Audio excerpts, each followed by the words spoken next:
Od 28. do 30. marca prebiehal v Levoči Medzinárodný kongres homeopatov. Ako uviedol jeho organizátor Vladimír Petroci, toto podujatie bolo najväčšou udalosťou v histórii homeopatie na Slovensku. Kongresu sa zúčastnilo takmer 300 účastníkov z Čiech i Slovenska. Vladimír Petroci priznal, že jeho aktivita odštartovala v Levoči aj ďalší zámer – vytvoriť z tohto mesta kongresové centrum. Zatiaľ najväčšia naša akcia bola asi 170 ľudí a to bolo, keď prišiel do Bratislavy Rajan Sankaran. A sme veľmi šťastní, pretože Jan Scholten, ktorý prednáša tento víkend práve v Levoči, je jeden z najlepších svetových homeopatov. Spolu s Rajanom Sankaranom tvoria dvojicu, ktorá prináša do tohto spôsobu liečby nové idei. Prínosom Jana Scholtena je systém v liekoch. On prináša systém, ktorý môže predvídať vlastnosti liekov, ktoré ešte nikdy neboli vyskúšané a použité. Tento seminár je o homeopatii, o nových poznatkoch v tejto vede o liečení a týka sa nových poznatkov o minerálnej ríši, najmä o skupine lantanoidov, o ich podstate, vlastnostiach a ako ich môžeme použiť pri liečení. Situáciu na Slovensku síce Jan Scholten nepozná, poukazuje však na zaujímavé štatistiky v homeopatickej liečbe vo svete.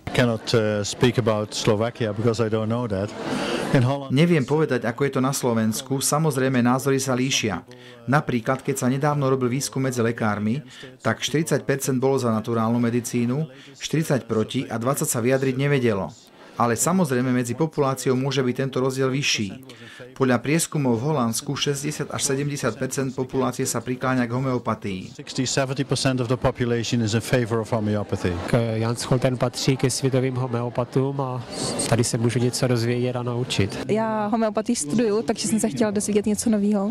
Zaujíma ma hlavne Jan Scholten a to, že pristupuje k tomu takým zvláštnym spôsobom, zaujímavým, že vysvetľuje to vlastne na prípadoch. It was by accident.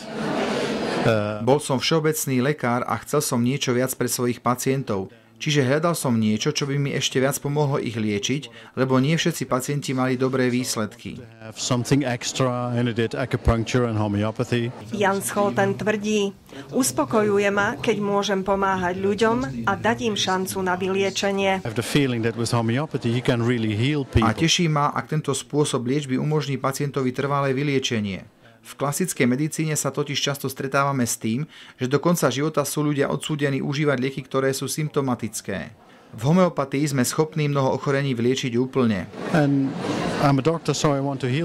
Aj keď predstavuje homeopatia účinnú metódu, podľa slov odborníkov ju treba vedieť používať. Čiže musí sa urobiť veľmi starostlivá anamnéza, zistiť, čím je ten človek iný ako ostatný po telesnej duševnej stránke. Homeopatia lieči príčinu a môže vyliečiť rôzne druhy ochorení. Ulcerózna kolitída, epilepsia, sklerózis multiplex, alergie, exémy, duševné ochorenia. Na Slovensku sa situácia podľa slov Vladimíra Petrociho zlepšuje.